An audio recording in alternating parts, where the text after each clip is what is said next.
Hello everyone, my name is Anurag Pathak and once again welcome to my YouTube channel Commerce School। बच्चों आज हम solve करेंगे question number 21 TS Grewal का NPO chapter का ये question number 21 है। Most important question है। ऐसा क्वेश्चन जो 3 मार्क का जो क्वेश्चन आता है एग्जाम्स में उसमें आ सकता है। चलिए देखते हैं हम इसको कैसे अटेम्प्ट करेंगे। ओके, मैं पहले ही डिस्कस कर चुका हूं कि सब्सक्रिप्शन के क्वेश्चन को आप दो टाइप से सॉल्व कर सकते हैं, for the year ended approach और एज एट 31 मार्च अप्रोच, या फिर सब्सक्रिप्शन अकाउंट से। सब्सक्रिप्शन अकाउंट में जो डाटा आता है वो एज एट 31 मार्च का डाटा आता है। अगर आपको एज एट 31 मार्च का डाटा कैलकुलेट करना नहीं आता है तो आप सब्सक्रिप्शन अकाउंट से तो क्वेश्चन सॉल्व कर ही नहीं सकते। मोस्टली बच्चे क्या करते हैं, एक 5 आइटम्स का फॉर्मेट लर्न कर लेते हैं और उस 5 आइटम्स में किसी भी तरीके का क्वेश्चन हो वो सारा के सारा डाटा उसमें डालने की कोशिश। कुछ में आंसर ठीक आता है लेकिन कुछ में गलत आता है क्योंकि उनको डिफरेंस नहीं पता। ड्यूरिंग द ईयर अप्रोच और एज एट 31 मार्च अप्रोच में आपको डिफरेंस पता होना चाहिए, तभी आप क्वेश्चन को अटेम्प्ट कर पाएंगे। ओके, अगर आप सब्सक्रिप्शन में कमांड बनाना चाहते हैं तो मैंने एक कंप्रेहेंसिव वीडियो लेक्चर बनाया है, उसका लिंक मैंने डिस्क्रिप्शन में दिया हुआ है, उसको आप पहले देखें। मैं गारंटी देता हूं आप सब्सक्रिप्शन में मास्टर बन जाएंगे, आपकी मास्टरी हो जाएगी। उसके बाद आप किसी भी तरीके का क्वेश्चन अटेम्प्ट करेंगे, ऐसे चुटकियों में आप क्वेश्चन सॉल्व कर पाएंगे।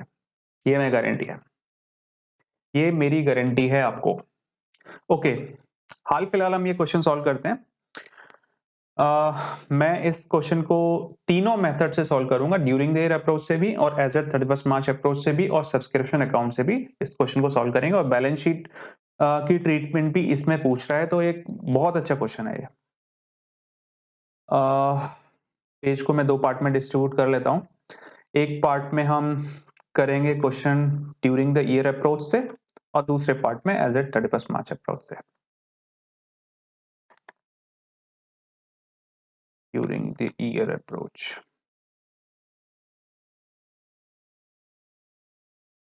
और as eight 31 March approach.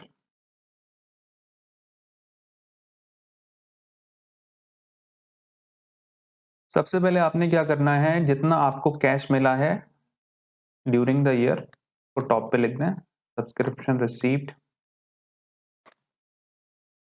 During the year 3,58,500। जब आप ड्यूरिंग द ईयर अप्रोच से क्वेश्चन करते हैं, आपको आउटस्टैंडिंग पे फोकस करना है। आउटस्टैंडिंग जो करंट ईयर है और आउटस्टैंडिंग जो प्रीवियस ईयर है, इसमें खास अमाउंट आपको लेना होता है। और एडवांस में कोई इशू नहीं है, मैं पहले भी बता चुका हूं, एडवांस में कोई भी कॉन्सेप्ट नहीं है। लास्ट ईयर का एडवांस आपको प्लस करना है और इस साल का एडवांस माइनस करना है। अब आउटस्टैंडिंग करंट ईयर में अमाउंट कौन सा लेना है? आउटस्टैंडिंग करंट ईयर में आपको केवल करंट ईयर की आउटस्टैंडिंग का ही अमाउंट लेना है, एज एट 31 मार्च वाला नहीं लेना है।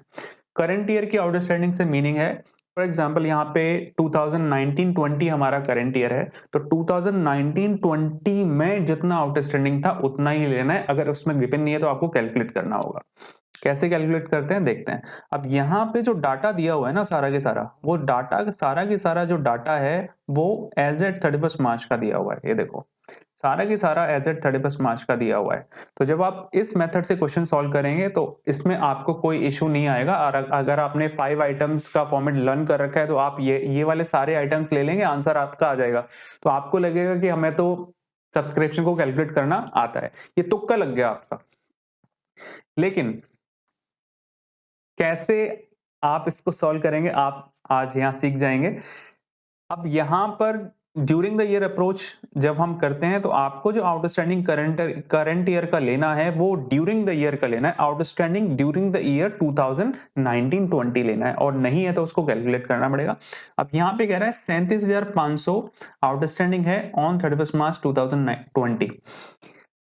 एज एट या फिर एज ऑन 31 मार्च 2020 की जो आउटस्टैंडिंग गिवन होती है उसका मीनिंग ये है कि जिस टाइम से आप बिजनेस चला रहे हो और आज तक की आउटस्टैंडिंग, यानी कि अगर 4 साल से बिजनेस चला रहे हो तो 4 साल की आउटस्टैंडिंग, यानी कि इस साल की आउटस्टैंडिंग प्लस पिछले साल की आउटस्टैंडिंग प्लस पिछले साल की आउटस्टैंडिंग अगर है तो ये जो 37,500 है इसमें इस साल की आउटस्टैंडिंग प्लस पिछला कुछ आने से अगर रह गया है वो भी इसमें इंक्लूड है तो वो आपको हटाना पड़ेगा। कैसे पता चलेगा?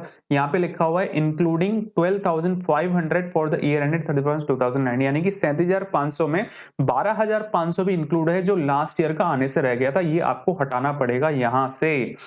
तो आप 37,500 में से 12,500 आप हटा दो,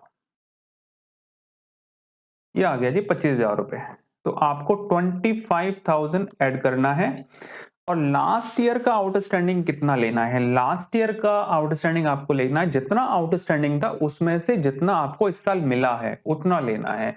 यानी कि स्टेटमेंट क्या है? Outstanding of the previous year received in current year आपको लेना है।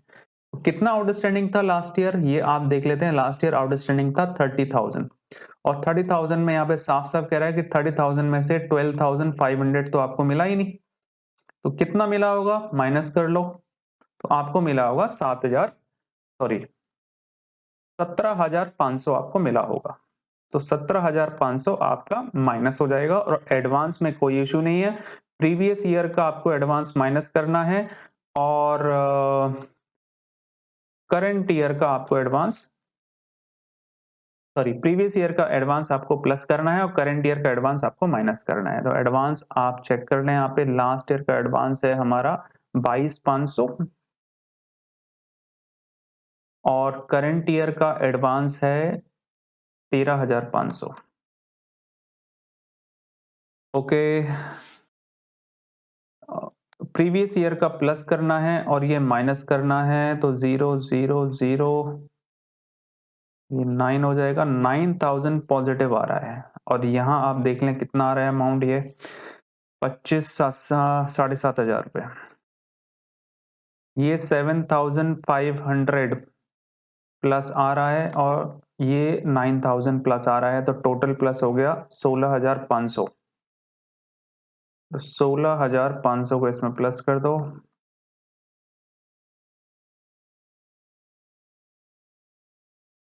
3,75,000। 3,75,000 आपका आंसर आ गया ड्यूरिंग द ईयर अप्रोच से। अंडरस्टूड। अब करते हैं एज एट 31 मार्च अप्रोच से। तो एज एट 31 मार्च अप्रोच से तो बड़ा आसान है क्योंकि आपको डाटा तो सीधा ही दिया हुआ है, इसमें आपको कुछ ज्यादा खास करने की जरूरत नहीं पड़ेगी। तो आपने क्या करना है, subscription received during the year 3,58,500 को टॉप पे लिखना है। अब आपको यहाँ पे करना है ऐड आउटस्टैंडिंग एज एट 31 मार्च का डाटा लेना है आपको 2020 और लेस कर देना है आउटस्टैंडिंग प्रीवियस ईयर का और एक्चुअल आउटस्टैंडिंग करना है एज एट 31 मार्च वाला ही यहाँ पर डाटा लेना है। तो सारा डाटा दे ही रखा है, यहाँ पर आप लेंगे 37,500 प्लस और लास्ट ईयर आउटस्टैंडिंग था 30,000, ये नेगेटिव हो जाएगा, 7,500 ये आ रहा है और एडवांस वाला पोर्शन तो आपको एज इट इज ही लेना है, इसमें कोई भी डिफरेंस नहीं होता। 9,000 यहाँ पे पॉजिटिव, टोटल हो गया 16,500 और आंसर आपका आ गया 3,75,000। अब इसी क्वेश्चन को हम सब्सक्रिप्शन अकाउंट से करते हैं। सब्सक्रिप्शन अकाउंट के लिए एक रफ फॉर्मेट बना लेते हैं। ये बना लिया मैंने फॉर्मेट।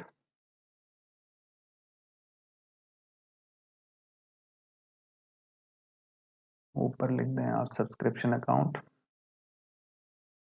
यहाँ पर आ जाता है बाई एडवांस बिगनिंग, शॉर्ट में लिख रहा हूँ, टू आउटस्टैंडिंग बिगनिंग, यहाँ आ जाएगा बाई बैंक अकाउंट, इधर आ जाएगा बाई आउटस्टैंडिंग एंड और इधर आ जाएगा टू एडवांस एंड और यहाँ अमाउंट आ जाएगा to income and expenditure account, जो अमाउंट हमारा बैलेंसिंग फिगर आएगा जो इनकम एंड एक्सपेंडिचर अकाउंट में जाना है। सिंपल है, सारा के सारा डाटा जब सब्सक्रिप्शन अकाउंट बनाते हैं तो ये यहाँ पे जो आपको डाटा लेना है वो सारे के सारा एज एट 31 मार्च का डाटा लेना है और ये डाटा हम ऑलरेडी कैलकुलेट कर चुके हैं यहाँ पर इस जगह। सबसे पहले तो आपने क्या करना है, बाय बैंक अकाउंट 3,58,500 एडवांस देख लें आप, एडवांस प्रीवियस ईयर का 22,500 और ये एडवांस 13,500 और आउटस्टैंडिंग आपको यहाँ से लेना है। करंट ईयर का आउटस्टैंडिंग है 37,500, ये इधर आ जाएगा और ये 30,000 इधर आ जाएगा और इसको आप अगर कैलकुलेट करेंगे तो आपका आंसर आ जाएगा 3,75,000। अंडरस्टूड? इस तरीके से आप क्वेश्चन सॉल्व कर सकते हैं, सब्सक्रिप्शन का अमाउंट कैलकुलेट कर सकते हैं। हो सकता है आपके लिए कंफ्यूजिंग हो क्योंकि आपको कॉन्सेप्ट्स क्लियर नहीं है कि कैसे मैंने डाटा निकाला। अगर आप अपने कॉन्सेप्ट सब्सक्रिप्शन को कैलकुलेट करने में स्ट्रांग बनाना चाहते हैं, इसके लिए आप मेरा एक वीडियो लेक्चर है सब्सक्रिप्शन पर स्पेशली, वो करीब-करीब काफी लेंथी वीडियो है और मैंने बहुत ही कॉम्प्रिहेंसिव तरीके से सब्सक्रिप्शन को कैलकुलेट करना सिखाया है। मैंने डिस्क्रिप्शन में लिंक दिया हुआ है, आप इस वीडियो लेक्चर को 100% देखना चाहिए आपको, तभी आपकी सब्सक्रिप्शन कैलकुलेट करने में कमांड बनेगी।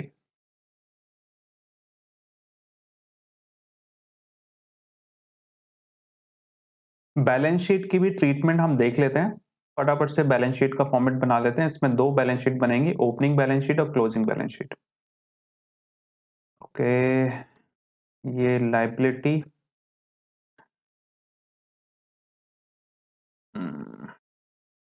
ये मैंने बना दिया क्लोजिंग बैलेंस शीट। ये liability asset, opening balance sheet और क्लोजिंग बैलेंस शीट। और ओपनिंग बैलेंस शीट और क्लोजिंग बैलेंस शीट में जो डाटा आता है वो आता है एज एट 31 मार्च का। ड्यूरिंग द ईयर का डाटा ना लेना आप। ओपनिंग बैलेंस शीट में डाटा हमारे पास इस सब्सक्रिप्शन अकाउंट से ही देख लेते हैं। लास्ट ईयर का ये डाटा है बैलेंस बिगनिंग, ये एडवांस है और ये आउटस्टैंडिंग है। तो आउटस्टैंडिंग को हमें यहाँ पे लिखना है, आउटस्टैंडिंग सब्सक्रिप्शन 30,000 और एडवांस सब्सक्रिप्शन 22,500 यहाँ पर आ जाएगा। क्लोजिंग बैलेंस शीट में आउटस्टैंडिंग एट द एंड ये दिया हुआ है, ये हमारा एसेट है आउटस्टैंडिंग सब्सक्रिप्शन 35,500 और एडवांस सब्सक्रिप्शन 13,500। इस तरीके से आप ट्रीटमेंट कर सकते हैं बैलेंस शीट में भी। आई होप आपको क्वेश्चन समझ आया होगा कि मैंने कैसे सॉल्व किया। अगर आपको क्वेश्चन समझ नहीं आया है तो पहले मेरा एक वीडियो लेक्चर है सब्सक्रिप्शन पर, स्पेशली सब्सक्रिप्शन पर थॉरोली मैंने कंप्रेहेंसिवली बहुत अच्छी तरीके से समझाया है। आप उस वीडियो को लेक्चर को देख लें और फिर ये सारे के सारे क्वेश्चंस जो मैंने अटेम्प्ट किए हैं सीरीज वाइज, हर एक वीडियो को आप देख सकते हैं। आपको बेटर आइडिया होगा कि कैसे सब्सक्रिप्शन को कैलकुलेट करना है। Okay, thank you very much for watching this video.